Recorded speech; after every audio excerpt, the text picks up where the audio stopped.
Hey, good morning, everybody, and welcome to TheoTRADE Chat. It's Don Kaufman here. It's May 1st. Holy crap, I can't believe it's May 1st, 2024.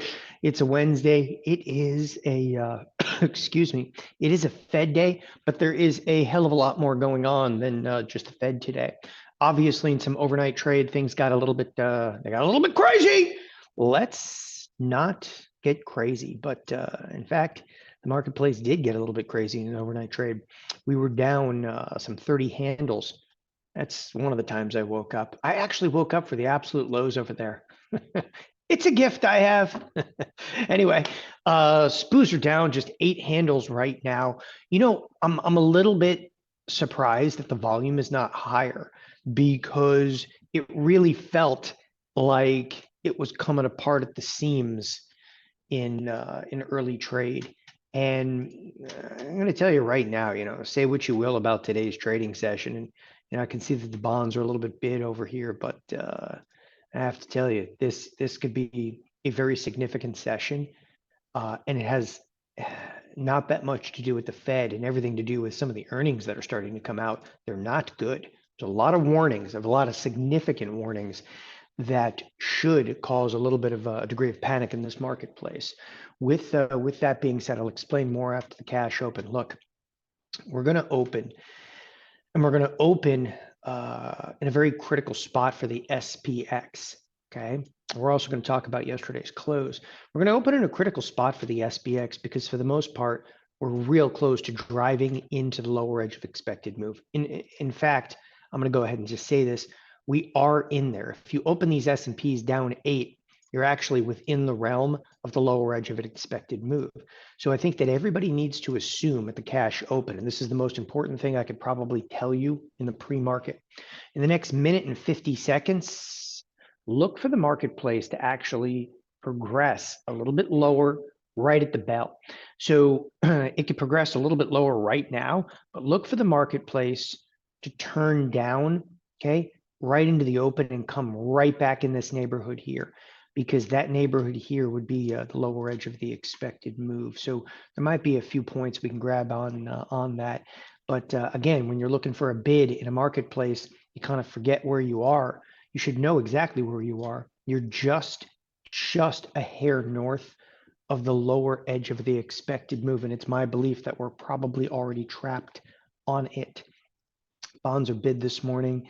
No news here. There's news. When I say there's no news here, look, the bonds could be bid before they actually sell them. So this is, if anything, a little bit scary to see the bonds bid. In terms of advanced decline line could very well still be all over the place because, it's not that big of a sell-off, but stocks like Nvidia, this is why I say this could be a really big day. Nvidia took a hit overnight, traded considerably lower. It's bid up a little bit right now, but this one looks like it's going to take a bit of a hit today. That's well worth watching. You've got Meta, just a hair lower. Microsoft, after getting clobbered in some recent trade, has a bid back under it. Nevertheless, you're going to come into what I think is going to be a pretty challenging cash open. We're going to drive right to the lower edge of the expected move. Again, put the ticks aside, put any preconceived notion aside. So come into this cash open, look for us to drive. So here we are. And again, I will glance the cash open, the advanced decline line. It's just mild, very, very mild. As I was saying, I would anticipate, okay, just given where we are. And again, I want to give you orientation of exactly where we are here. Forget about ticks, forget about all of it, right? Ticks, ironically, are even positive here. But look at this marketplace, all right? We opened just a hair north of the lower edge of an expected move, okay? And in doing so, I think you're probably trapped. And, even if you drive a little higher here at the open, we pull back and we skirt this 50-17. We're going to see how this one plays in the next couple of moments. Nevertheless, there's not a huge amount of movement from some of the key players here today. I mean, the financials are relatively flat. Energy stocks are relatively flat. You have a little bit of play out of maybe Nvidia, as I pointed out in the pre-market, that this was actually going to be quite pivotal trading session specific for Nvidia. If Nvidia goes, possibly pulls Meta down a little bit more. Meta obviously hanging on by a thread over here, but Nvidia is also in a fairly critical place. So we'll see how this one plays. Again, this is a trading session. We're just going to kind of let this thing open up and look for some opportunities as the day goes. As I had stated a little bit earlier, okay, I anticipate, to say that this is going to be a big day, whatever, because everybody's so focused on the Fed, you'd be missing the bigger point today. There is and was very serious implications to yesterday's close. I'm going to bring that up in a few minutes. I'm just trying to get a feel for what we're looking at right now. Really serious implications to yesterday's closing prices. Yesterday's an interesting day because, well, I guess I'll start with looking at this. And by the way, some big drops in the middle of the night, but this is, I know it's the Nasdaq futures. It's one of the most considerable cash closes that we've seen in recent history. For example, you had the Nasdaq trading at 17,700. So just remember the number 700. Okay, within moments. Okay, I mean literally moments. You're trading at the 700 level here. Okay, moments later, you're trading at 17,500 level. You lost 200 Nasdaq points in minutes in that trade. And there's a significant destabilization that went on, and it continued in the overnight trade. And if there's one thing I want to resonate with you today, keep a really level head, very, very level head, and don't step out to take too much risk. Forget the damn Fed. I'm talking about right now, okay? I'm talking literally like right this moment. I wouldn't take out, I wouldn't jump into this marketplace and get on the wrong side of it. You may pay and pay dearly. The ranges, you can already see it in the first 3 minutes of trade. There's clearly a lot more in play than kind of meets the eye. And this is a conversation that we have not had in a very, very long time here at TheoTRADE. I mean, there's always like, there's risk, there's volatility. No, this is something completely different. That closed yesterday, cracked this marketplace wide open, and you've got some big issues. Now, that does not, that does not necessarily designate it's got to be to the downside. Look, the downside here is we're very close, again, to the lower edge of the expected move. I said this before the bell, okay? Look for us to drive right here, okay? And in doing so, we're going to see the little bit of the nature of some of the trade that's going on. Again, just wanted to bring up, kind of ironic, you're on positive ticks here, okay? The advanced decline line is actually flipped over. It too is positive. There's a handful of stocks that are taking hits this morning. AMD is a little bit of a cause for concern. Starbucks is getting absolutely annihilated this morning, okay? But it's the message from a handful of those stocks, I think, that is missed to some degree. In any regard, as I kind of dig into this a little bit this morning, again, I'm going to take a very, very conservative stance, okay, right up front, and just simply saying, we can definitely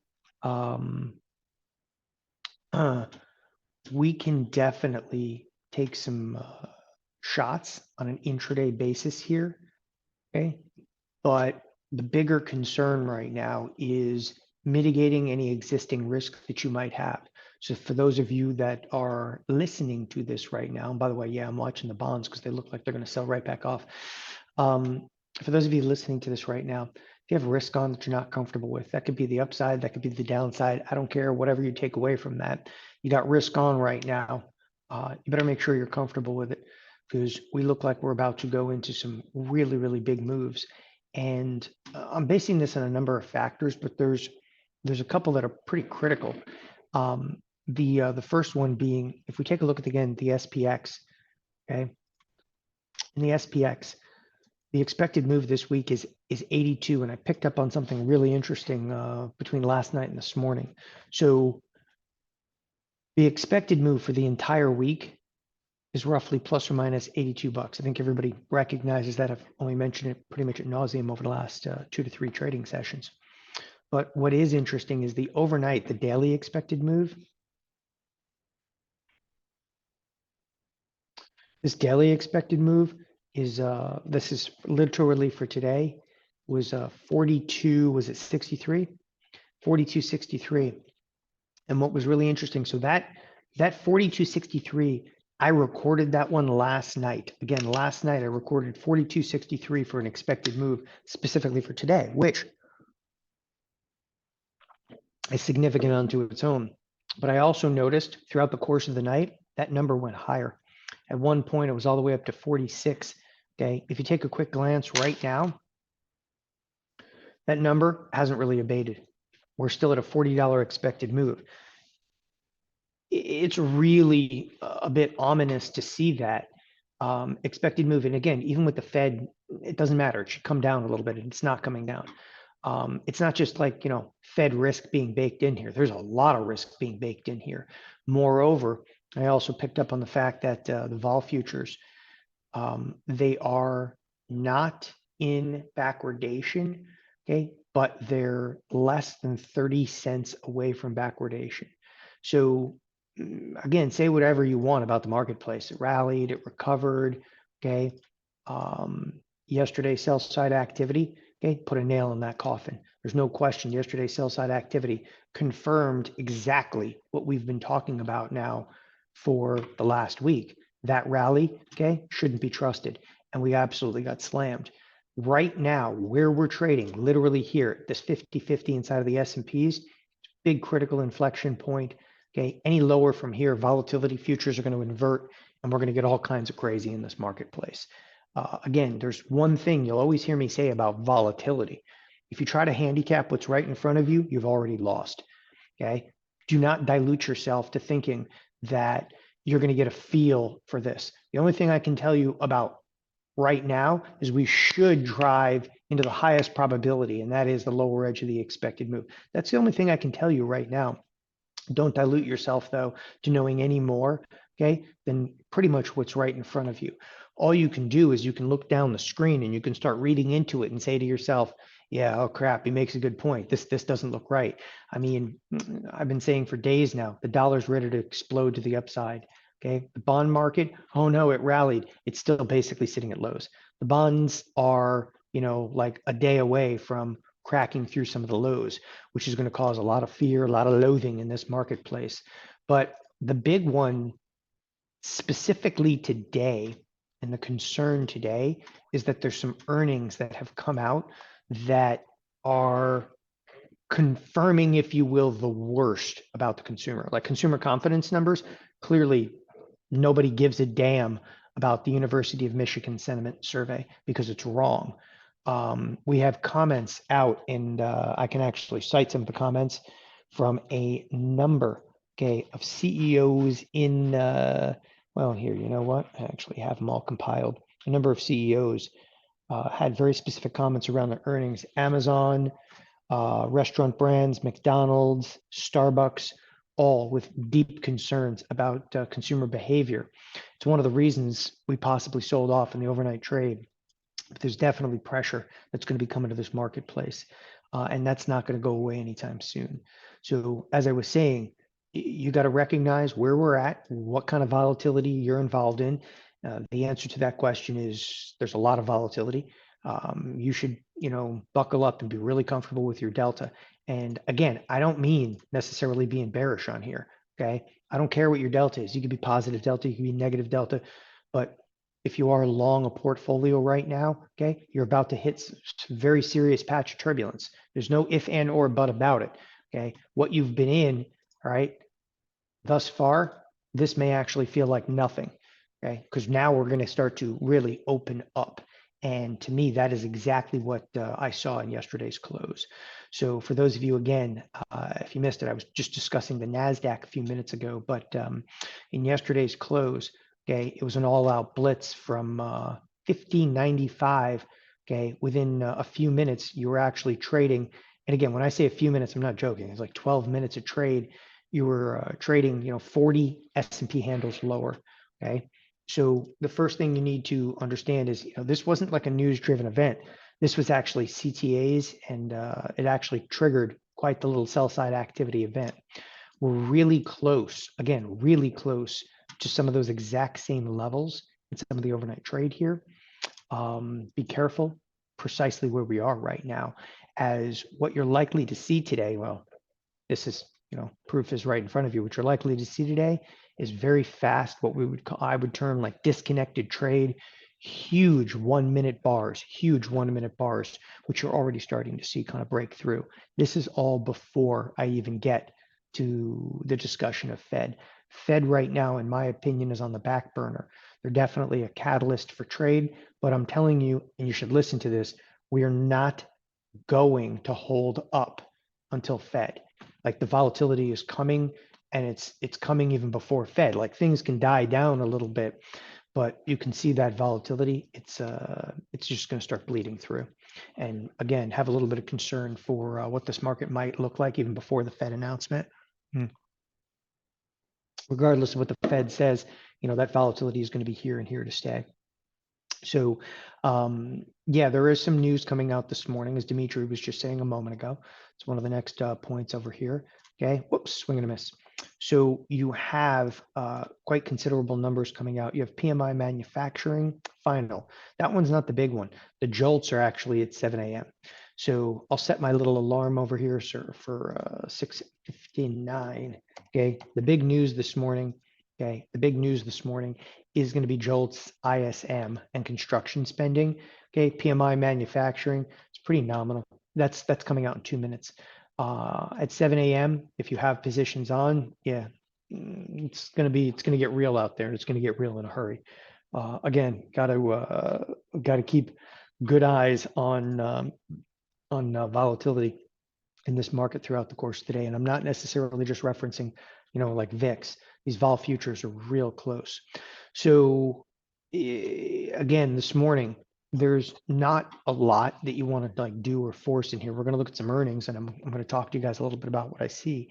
Okay, what I'm trying to wait for here is a little bit of a setup on the trading session. Okay, Nvidia has a bid back under it. That is stabilizing the S&Ps. Okay, look for this to possibly come back off. So let's talk about some individual stocks. We'll wait for this PMI number to come out, kind of go from there. The trade inside of Nvidia is not wild or concerning right now. I'm going to say this again. The trade inside of Nvidia is not wild or concerning. No one is buying puts to drive the product lower. And the reason I'm keying into Nvidia, all right, I was making this point on a session I did yesterday, and I want to make that point again here. Nvidia, when it comes down to it, like we're going to look at Microsoft, and look, Microsoft's having a nice recovery from yesterday, but look how far Microsoft moved. I mean, it smashed through the lower edge of the expected move. With all due respect, Microsoft is up 6% year-to-date basis. Apple's still down on the year. Amazon, it's got a bid under it. It's up 20%. Okay, Google, no doubt, but it's only up 18%. Okay, Meta, that was doing some damage. It's up 50%, but now it's only up 24%. Obviously, Tesla's still getting killed on the year, and then we have Nvidia. Nvidia is up what? Okay, 77%. Okay, just time out, just stop right there. I don't give a damn what you think about the marketplace. That stock, this is the linchpin of the whole marketplace, period. This is the stock that got us here. This is the stock that you have to focus on, because if we're going to come apart, it's Nvidia. And Nvidia, ironically, looks the most sketchy out of almost everything on the screen.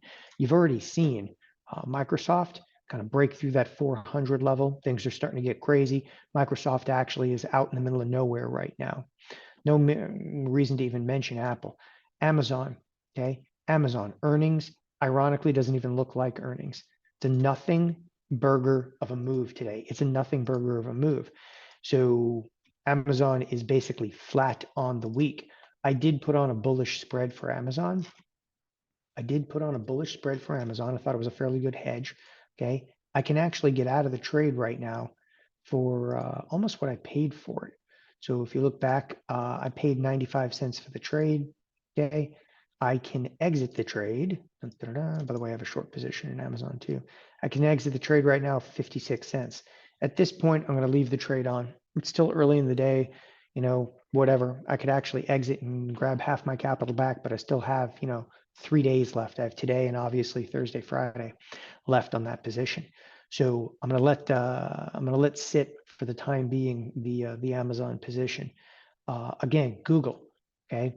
In terms of Google, Google actually hit a peak, has come back off a little bit.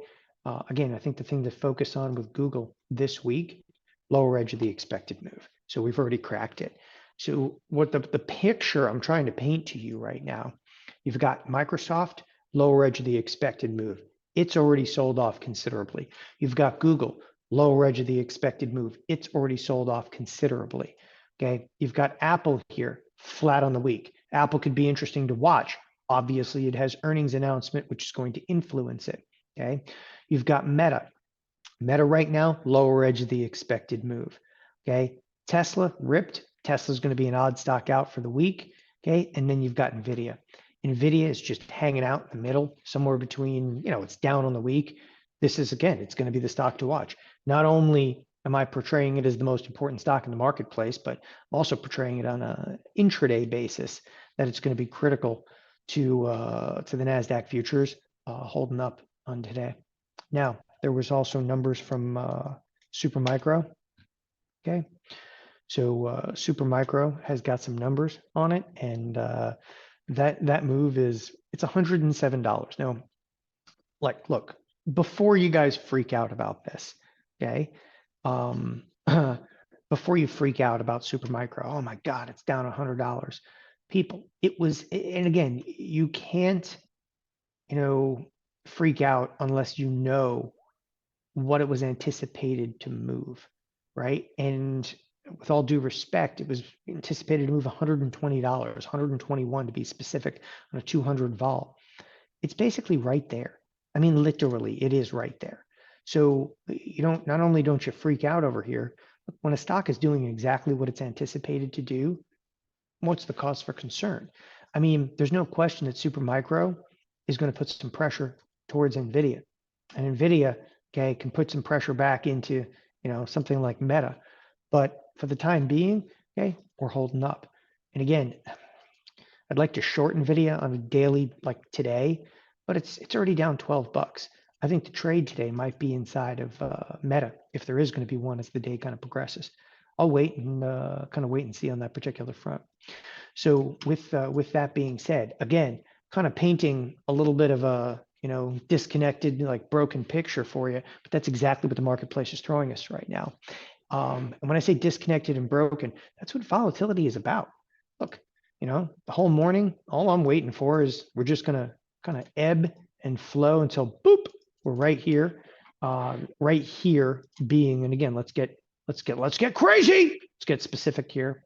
It's basically 5017 in the SPX, 5017. So, the morning, you sum it up and let's print 5017 and we'll skirt that line for a period of time and see how it goes. Like that's my setup for the morning, and that's because it has to be the highest probability on the screen. Okay, and again, you never want to discount like, oh, we could rally from here, of course, but what's the higher probability, exploding to the upside or trading right into the happy place? And you always have to go with, well, trading to the happy place. It's a significant probability of that occurrence. And that's often what I will trade for and what I will shoot for on an intraday basis. So S&Ps at this point, just to make a quick statement, volume, it's waiting, okay? Volume is not surging. Volume is actually pretty minimal. You have 10 minutes until some big data does come out. Ironically, like today, I think that the data might be more important than the damn Fed.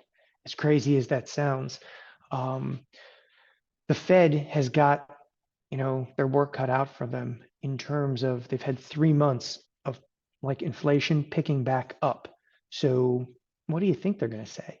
I mean, the only thing they can, and we're going to wait it out, higher for longer. That's it.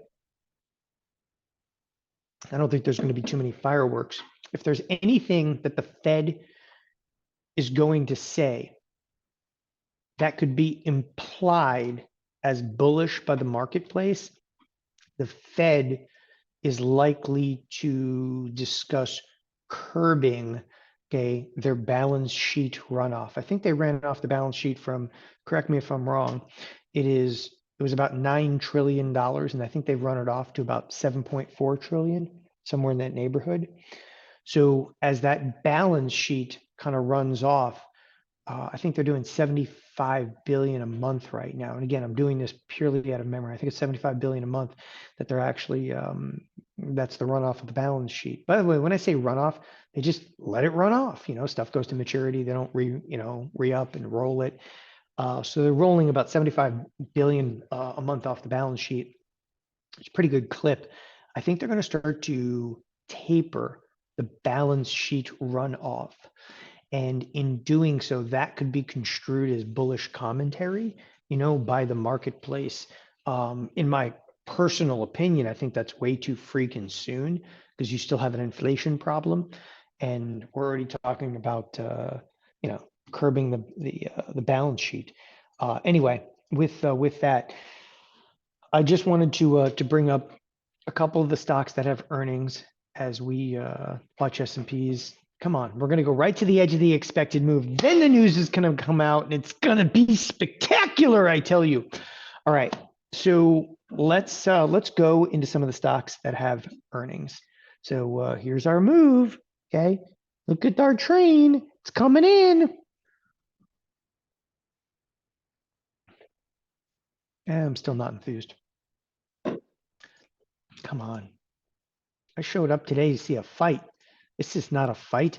Okay. This is it's boring me. Speaking of boring me, I know I have a trade working right here. Work it. We're working. The mid's 10.25. I'm 10 bid. I am 10 bid. It's 10.25. For those of you that are in Catapult, we're trying to buy back. We're trying to buy back 5,600 calls for 50%, which would give us both the QQQ and the XLF trade for free. That would be nice. All right, we'll see how that one actually plays out. That's the only order I'm working, aside of the fact that I am still working our trade in the XLF. This is completely different, but the XLF, this is a GTC. I'm GTC'd at 133. We're currently trading 123. So we're 10 cents off a fill, which implies like a little bit of a burst to the downside would be helpful. This would be for a 55% return. And, I'm shopping for new in-out spreads. I'm shopping for new catapults. I'm hoping that Ultima gets loosened up a little bit more. Okay. But lo and behold, okay, I'm being, especially a day like today, let these moves come to you, people. Be patient. Okay. Be patient. You only have to catch one move.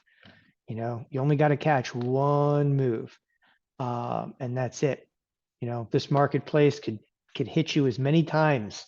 Okay. You only need to come out once. And that is the kind of trade that volatility, okay, allows for. So we'll see. Okay. By the way, again, Nvidia being the stock to watch, it's not progressing to absolute lows. As I was saying earlier, that SMCI is doing exactly what we expected it to, hence why Nvidia is not exactly getting rocked in here. But the AI trade is clearly being called into question to some degree. All right, so let's go look at some other major earnings while we're waiting for more data to come out. Okay, first of all, AMD. Okay, AMD is down some $10.90. Okay, expected move over here, 13 and change. So once again, just like SMCI was poised to move, like $120. was at 121 and it moved 121. AMD is poised to move 13. Okay. It opened in the 146 handle, which is, a buck or two lower. It's right there. It's right freaking there. So I don't want to hear like, oh, it's a spectacular move. These are not spectacular moves. This is what was expected. Now, Amazon, let's talk about Amazon again. Amazon, this is up right now, okay? But there's actually a very disconcerting tone, okay, to Amazon.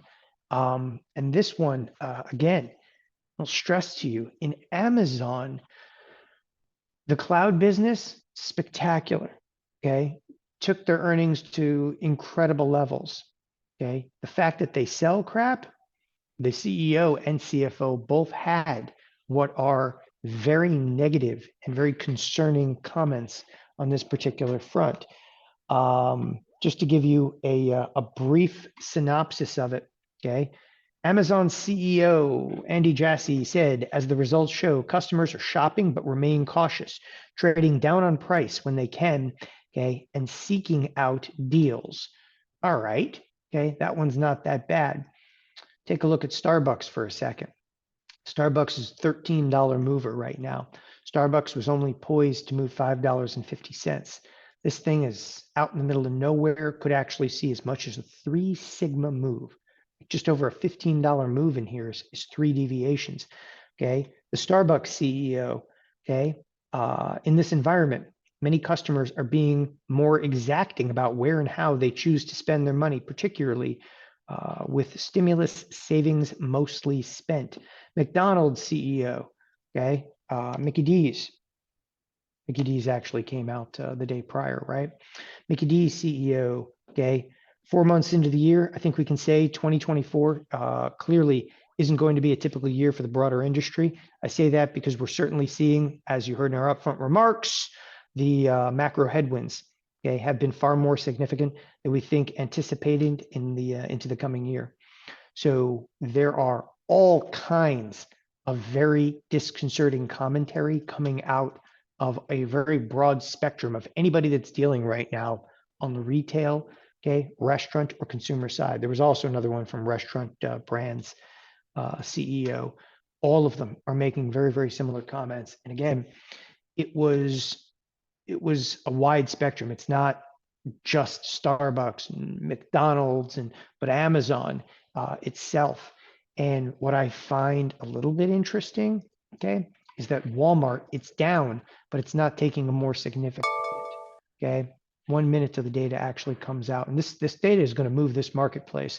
So again, kind of strap in, and then we're going to look for some opportunities. Again, I hate to come in on days like this. All we're doing right now is skirting around, like, by the way, we're home. Like, we're home. There's, when it's within $1, it's a $5,000 product. We're within $1 of the expected move. So to me, that's a hit. That's a wrap, people. That's a hit in here. And we'll start talking about how many degrees we can move higher or lower, because we're likely trapped right now on this expected move. So time out. In the next 15 seconds, you're going to get some data. The data in the next 15 seconds could really change the way you feel about this marketplace. This data, without question, is going to move this marketplace. So look, the volume is already, contracting in here. Get ready to rumble as this data is out. Okay. So decent sized movement, obviously coming inside of the S&Ps over here. And again, it doesn't necessarily matter what you think about the data. Okay. It just doesn't matter. It's, data is nothing but, as I call it, the chocolate covered hand grenade thrown into the marketplace. And bear with me here for just a second. Okay. Well, the data is out. The S&Ps are down. Okay. Is that a hit enough for you? So it took 30 minutes, and I'm kind of surprised. It literally took 30 minutes to hit the lower edge of the expected move, but unequivocally now we're trapped on this. Okay. Now the only question is, for the remainder of the day, do we break higher or lower? Do we wait for the Fed to do so? Again, my belief, okay, you can see the lows are still, 9 handles lower than we were, or presently are. You got to be careful in here because coming off a little lower could be pretty detrimental to the marketplace. So let me bring into scope. Okay, I talk about this every time we hit the upper or lower edge of the expected move. Okay, so I like what somebody said. Bad data should be bullish. Okay, if you notice, I even brought the data up. I mean, look, I'll amuse you, Dimitri. I'll bring the data up. Okay, it doesn't matter anymore what the data is.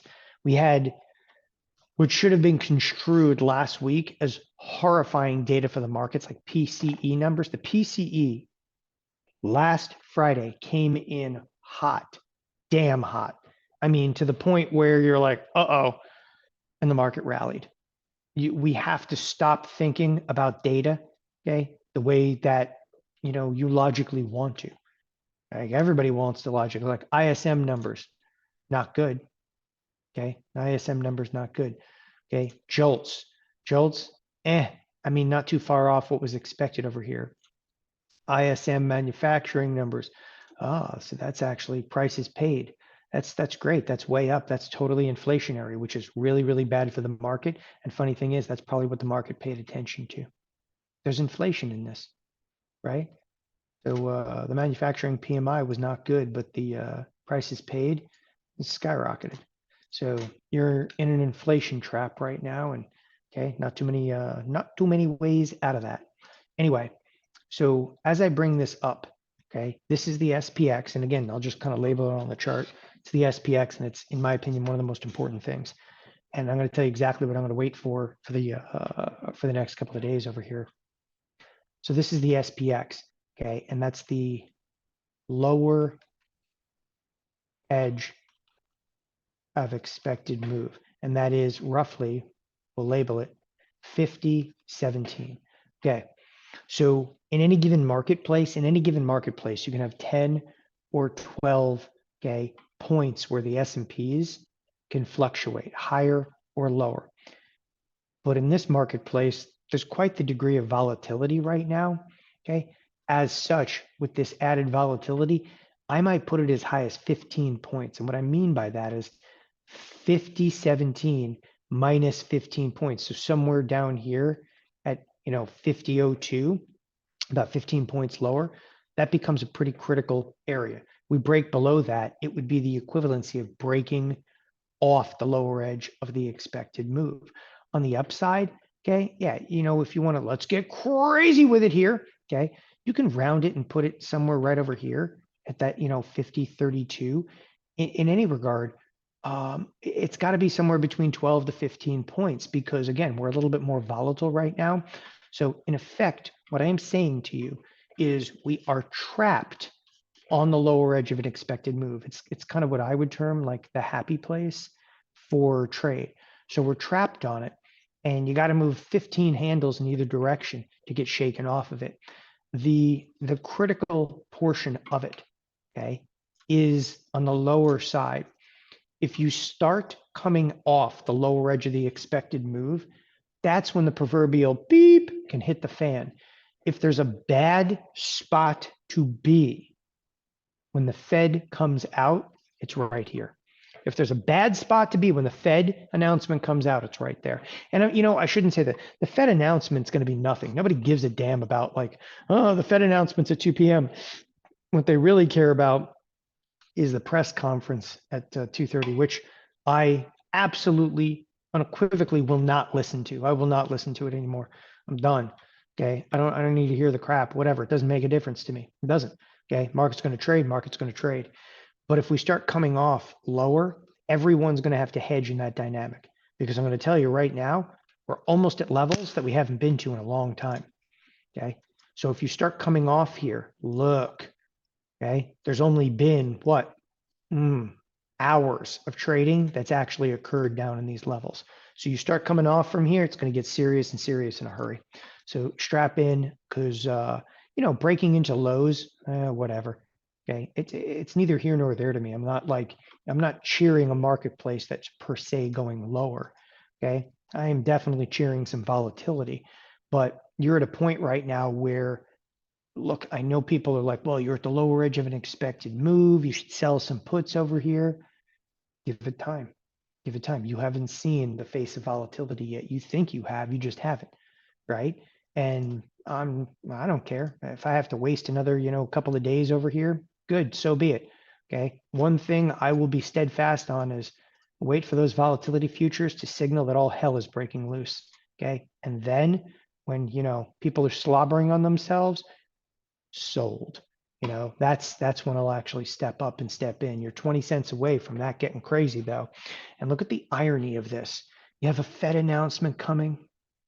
You're on the lower edge of an expected move. The volatility futures have flattened out. Okay. Dollar is basically near highs. Bonds are basically near lows. I mean, it is the perfect crap storm for a marketplace. There couldn't be, okay, a more perfect market, okay, to see this thing get the living crap beaten out of it. And that should be concerning. It doesn't mean it's going to happen that way, okay? But the deck is fully loaded right now. And if you don't see it, okay, well, I'm pointing it out to you. You should see it, right? Look, when I was saying that the dollar highs, okay, yeah, no problem. That'll break out to the upside. Okay, bonds, they're 19. Look, they're basically at lows. That should actually break off to the downside. That would be spectacular. Nvidia, okay, Nvidia, where is it right now? It's nowhere, but it becomes the linchpin and it's starting to sell off by the tune of almost 3% on what's kind of a nothing day. That's a little bit peculiar, right? Again, the deck is stacked over here, and you got to be a little bit careful. All right, I like it. I like it.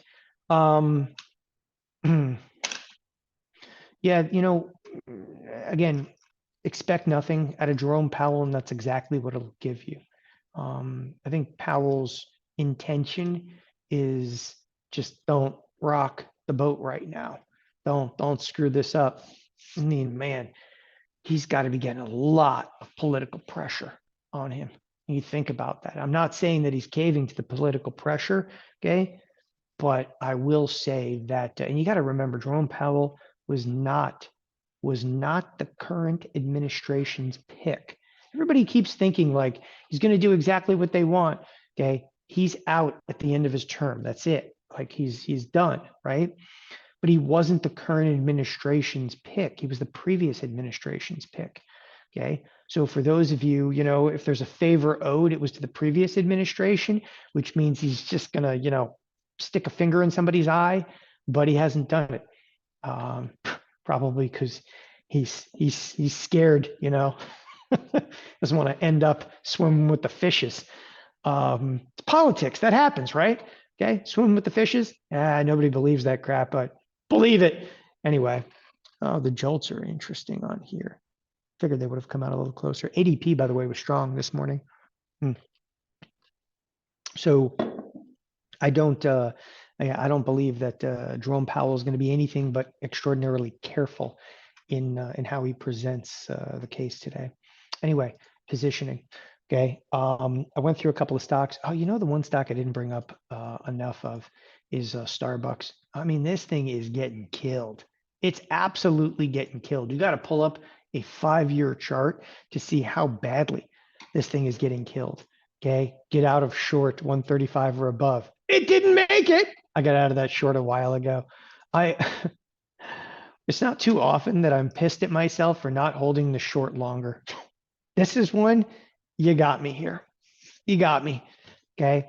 I'm a little pissed at myself for not holding this short longer because I like Starbucks. I don't mean I like it. I like to short it. Okay. Starbucks, if you look back like 5-10 years ago, Starbucks was actually kind of a nice place to go. I'm just going to throw it out there. Like 10 years ago, I'd go there. I could even sit there and drink my coffee. I'm not one of the crazy people that opens up the laptop, and does whatever the hell they do in there. But I'd sit there with my phone and drink a cup of coffee. Okay. He's filled right now. Oh, the hell with that. You couldn't pay me, could not pay me to sit in there. So bear with me over here. I got to send out this message. Okay, that was to catapult people.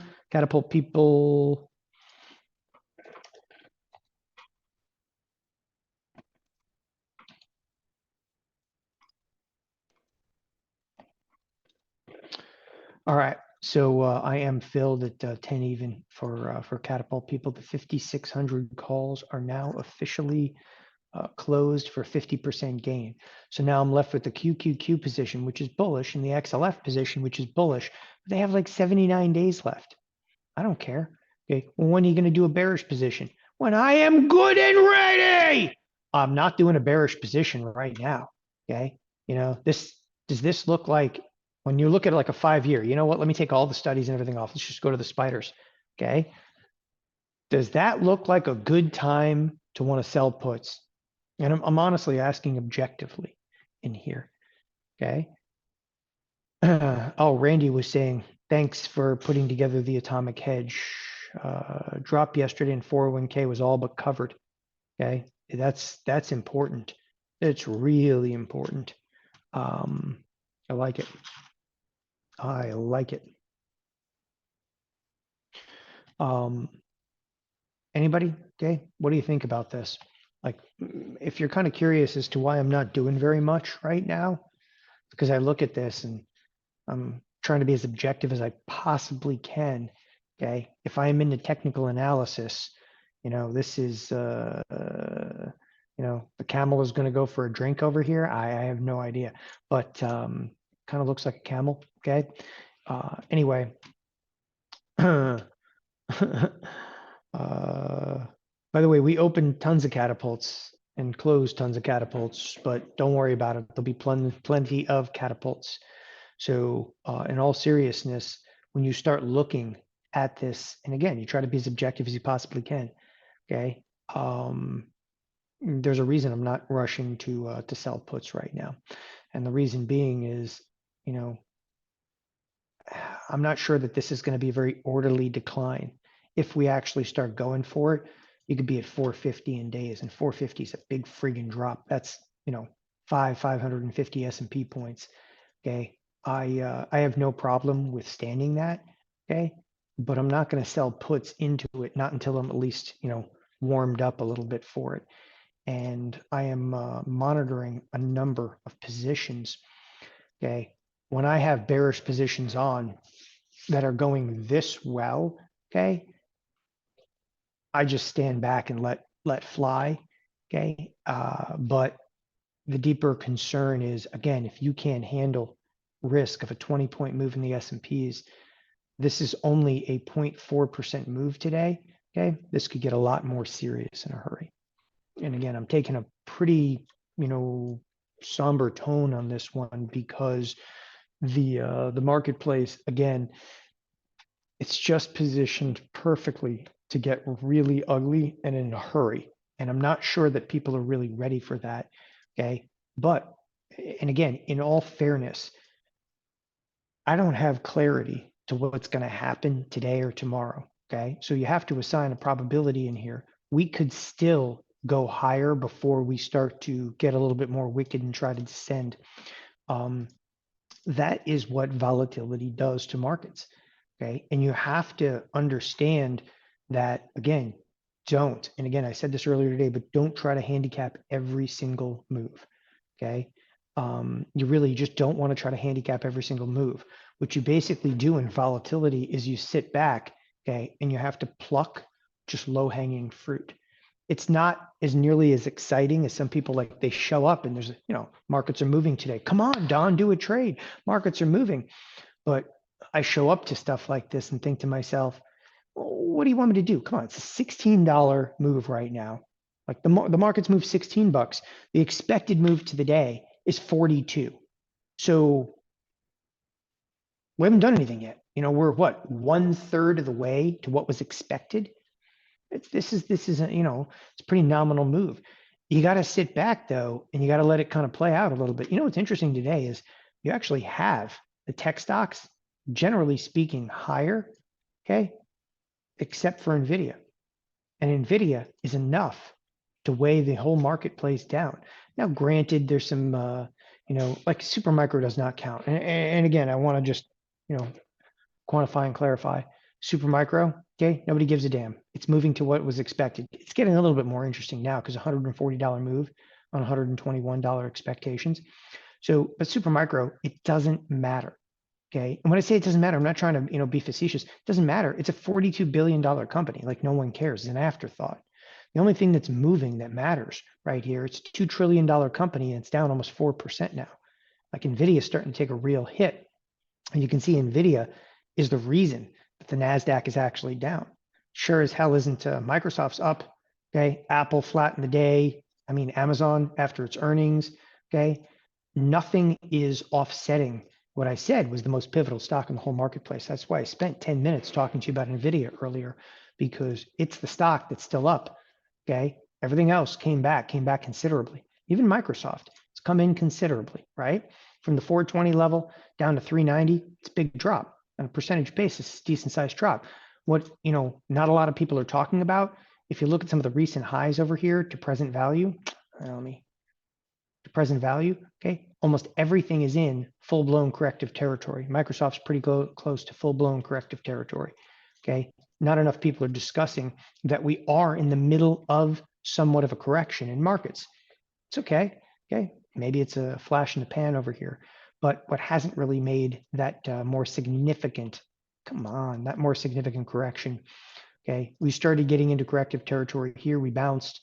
The big fade, though, if it's going to happen, is going to be Nvidia from this point forward. So in terms of positioning, I'm on the dance floor in XLF to close for a 55% gain. XLF, though, ironically, is higher today. Okay, XLF is higher today. So where does XLF have to go? Okay, and the answer is probably to right here, which is about let's call it 40-20, right at the lower edge of the expected move. I would assume the financials would fill, again, the market, my spread, I'm trying to get out for $1.33. That's it, nothing more, nothing less. So that's the financials. The Ultima position, okay, there's only one trade on here. The calls, they're now up 53%. But immediately people are like, why aren't you getting out, man? They're up 50%. It's because I rolled these and they're still marking at $115. We've come way back, okay? There's, $6,000 has actually come back. There's still, though, okay, literally another 4 or 5 grand packed in there. It's actually more than that. It's about 5 grand, 5,500 to be exact. There's about $5,000+ still packed in, okay, if we sell off any more. And this is an option that still has 91 days remaining. So we're recouping very, very nicely from a hit that we took in Ultima, right? Nothing to see here. The inner circle positions, okay, all going relatively well. All right, there's some puts that are actually losing, some calls that are making money, and everything in between in there. Okay, everything else I have on, some short positions and so forth. My XLF position, I'm still short 1,000 shares of it. Okay, Amazon, I have an earnings trade on. In Amazon, my earnings trade, okay, is presently not working. I want to reiterate this. I did a trade for earnings yesterday. It's presently not working. Okay. However, I can get out and get half my money back. I choose not to at this point. And let's see what happens. I'm just going to roll the dice. It's $50 in here. I'm going to roll the dice and let fly a little bit on this particular trade. Not too enthusiastic about that. There is a little bit of news out there and a few other stocks. Okay. One of which, okay, if you missed this, here's a fun one. Okay. Block. It's only down right now about 7-8%, but it's a fairly precipitous drop. Okay, and that's actually before the earnings announcement. Apparently, the feds are investigating them. There's some money laundering going on. Yada yada yada. It's great. It's lovely. Okay, Block though brings up, of course, Bitcoin. So if you haven't looked at crypto has officially cracked, in my opinion, the 60,000 level. And again, I'm looking at Bitcoin futures. If you're more comfortable, okay, if you are more comfortable taking a look at crypto, it's on TastyTrade platform. Okay, obviously you can see Bitcoin itself, and again, I'm not really a fan of these charts, but Bitcoin itself cracked through that $60,000 level and did it with some real ugly force. I assume that for the time being, chicken might be done in here. This could be a really, really precipitous sell-off though, but crypto has appeared to actually crack a little bit lower. Some people are saying that crypto is on the forefront of what's actually going on the marketplace. I don't necessarily believe that. I know that, Johnny and maybe a couple other people, maybe Brandon, have been talking about that. I know Brandon was definitely mentioning it yesterday. I don't necessarily buy that crypto's on the forefront of it. Crypto, though, is definitely involved in a high correlation. It just looks like crypto is just more, it's just larger percentage moves. And that's why I think we believe it's on the forefront of some of that activity. The other activity that is a little bit disconcerting to the marketplace, volatility is starting to pick back up, okay, on all fronts. So volatility is bid through and through. As I said earlier, the volatility futures situation is kind of coming to a head. We're only about 15 to 20 cents away from volatility inversion, and that's pretty much the way the entire trading session is going to shape up over here. Nothing more to really let you in on other than, okay, as well as I do, last week we were on the upper edge of the expected move and kind of sat there throughout the course of the week, broke a little bit above it. This week, skirting the lower edge of the expected move. Okay, no question. The threat right now, it's real. It's to the downside. Okay, we've already seen 2 considerable breaches in previous weeks of expected move. This is going to be, could be very unsightly if we do break through it. To say that, again, see a big move over here, you could easily be trading, right, at like 4,900 by tomorrow. That kind of a break is not going to be unruly. It would be, normal occurrence of some heavier volatility. And again, I don't say that to scare you. I say that to prepare you for what looks like it's going to be a rough ride for the time being. Yeah, Mark was saying he closed out his XLF spread for a 52% winner. It is actually, Mark, those in-out spreads, I like them. I do like them. Right now, this is exactly what I was trying to portray earlier. Right now, I have to kind of wait a little bit for the next like in-out spread opportunity. Like, again, the XLF trade is on the dance floor. I don't know if it's going to close profitably. Okay, because I have to actually stick to, look, I paid, I think, 86 cents for the trade. I have to stick to 55% of 86 cents. So until I fill at $1.33, I'm not out. But at the same time, like I'm shopping other in-out spreads in here, but I got to be kind of a little picky and choosy. I think I want to do one in Goldman Sachs, but I think that the Goldman Sachs trade is too similar to the XLF trade. So I got to be a little bit more patient in here. I really do want to, like, who doesn't want to short Goldman Sachs? Almost as much, okay, as you want to short like Wells Fargo, which I already have a short position in here. So, fair enough. Anyway, onward from there, just a few more minutes before I bring on the professor. Jeff Bierman's going to be coming on in here again. Oh yeah, one of the last aspects I did want to cover is KRE. Okay, so KRE, if you are looking at it, because I saw somebody say, I can't believe it's up 2%. It's up 2% because one of the bigger constituents in it, which is New York Community Bank, had news, okay, and the stock actually jumped. They're broadening their portfolio horizons, okay. It is my belief, KRE, which also is very similar. This is very, very similar to the XLF, but the KRE, which is regional banks, this might be a great short. Those bonds are going to break lower. Those regionals are going to take some heat, some real heat. I think things are going to get interesting again in there. Okay. I also wanted to mention just briefly, if you haven't seen this, the Japanese yen, I talked about it yesterday. I talked about it a little bit Monday. We're going to be bringing this up almost every day until there's some degree of resolution in here. There's none right now. This is a product that is hanging on by a thread, and it's already had a very significant crash. Many of us, okay, it's been, a huge decades since we've seen a currency crash to this magnitude. I'm talking a significant first world currency crash to this magnitude. You should never forget the lessons of currency, okay? And the lessons of currency, where there's issues in currency, okay, there's issues in the S&Ps. Okay? You don't have to look too far. And again, I was talking about the other day how, you know, the terminology, there's a peso problem. Mexican peso gets wild, was indicative of several major moves inside of the S&Ps.